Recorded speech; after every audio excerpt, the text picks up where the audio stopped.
રાજ્યના વિવિધ વિસ્તારના ખેડૂતોના ખેતરમાં આવતી વીજ લાઇન અને વીજપોલ મુદ્દે રાજ્યની ભૂપેન્દ્ર પટેલની સરકાર કંઈક મોટું કરવા જઈ રહી છે। ખેડૂતોના હિતમાં કંઈક નક્કર અને લાંબા ગાળાની નીતિ બનાવવા સંકેત કૃષિમંત્રી જીતુ વાઘાણીના નિવેદનમાં મળી રહ્યા છે। સબજેક્ટની વાત ન હોય એ ભૂતકાળમાં પણ કર્યું છે, અત્યારે પણ કરી રહ્યા છીએ અને ભવિષ્યમાં પણ તમને ખાતરી આપીએ છીએ કે એક પણ ખેડૂતને તકલીફ ન થાય એ પ્રકારની નીતિ એ આવનારા સમયની અંદર ભૂપેન્દ્રભાઈની ભારતીય જનતા પાર્ટીની ખેડૂતોની સરકારે નિર્ણય લેવાની છે। મિત્રો, ક્યાંય કોઈ ચિંતા કરવાની આવશ્યકતા નથી। મંત્રી તરીકે આપ સૌને હું વિશ્વાસ અપાવું।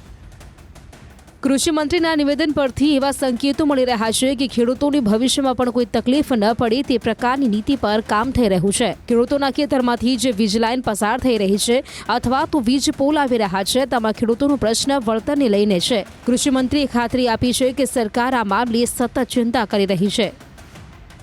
ખેડૂતોના ખેતરમાં મુશ્કેલી ન પડે ને એની પણ સરકારે સૂચના આપી છે। જ્યાં સુધી ટૂંક સમયમાં એ નરેન્દ્રભાઈ આપણા ભૂપેન્દ્રભાઈ એ નિર્ણય જાહેર કરશે મિત્રો, ત્યાં સુધી કોઈ ખેડૂતોને લેશ માત્ર ચિંતા કરવાની જરૂર નથી। જે ખેડૂતો અસરગ્રસ્તો છે એની વાત। વાઘાણીએ દાવો કર્યો કે સરકાર માટે ખેડૂતો હંમેશા પ્રાથમિકતા રહ્યા છે અને આગળ પણ રહેશે। અમારે મન એ ખેડૂતોની પ્રાયોરિટી છે। ત્યાં સુધી માનનીય મુખ્યમંત્રી શ્રી આદેશ કર્યા છે ખેડૂતને અત્યારે કોઈ હાલાકી ન પડે।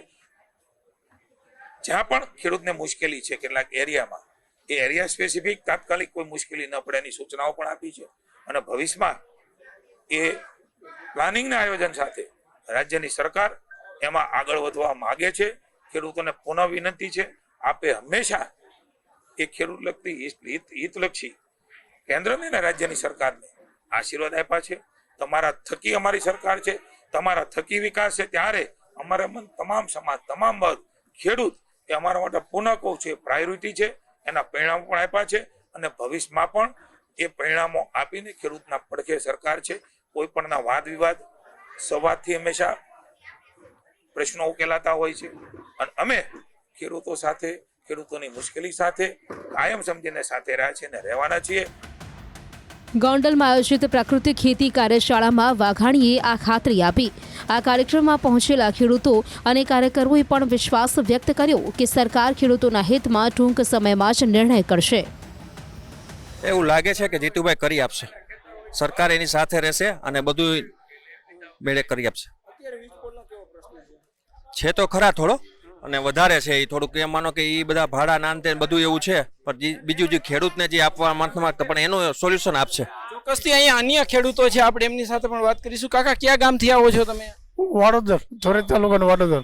વીજ પોલ આવે એની પહેલા ખેડૂતને જાણ કરવી પડે। ધારો કે શાંતિ રાખવું હોય ખેતી કરવા માટે તો વીજ પોલ વચ્ચે નડે, બળદ હાલી ન શકે। આજે જીતુભાઈ છે કૃષિ મંત્રી એને ખાતરી આપી કે આ પ્રશ્ન ઉકેલાઈ જાય, તમને વિશ્વાસ છે ઉકેલાઈ જાય? હા, એ કહે છે અત્યારે કે આ પ્રશ્ન માટે અમે તમને મદદરૂપ થશું, એટલે અમને એની ઉપર વિશ્વાસ છે હાલમાં। તમને શું લાગે છે આ પ્રશ્ન ઉકેલાઈ જશે ખરો? ઉકેલાઈ જવો જોઈએ અને ઉકેલવો જ જોઈએ અને સરકારને એમાં ધ્યાન દેવું જ જોઈએ, કારણ કે આ ખેડૂતના એક હિતની વાત કહેવાય કે 2 વીઘા હોય કે વીઘો હોય એમાં જે કંઈ પોલ આવે તો સરકારે ટૂંકમાં પહેલાં ખેડૂતની પરમિશન લેવી જોઈએ। કોઈ પણ કામ કરતા પહેલા સરકારને ખરેખર પરમિશન લેવી જોઈએ ખેડૂતને। આજે કૃષિ મંત્રીએ ખાતરી આપી છે કે સરકાર આ મામલે ટૂંક સમયમાં પ્રશ્ન ઉકેલશે, તમને શું લાગે ઉકેલાઈ જાય? 100% ઉકેલાઈ જાય, કારણ કે જેમ જીતુભાઈ વાત કરી તો અમને તો આશા છે કે 100% ઉકેલાઈ જશે।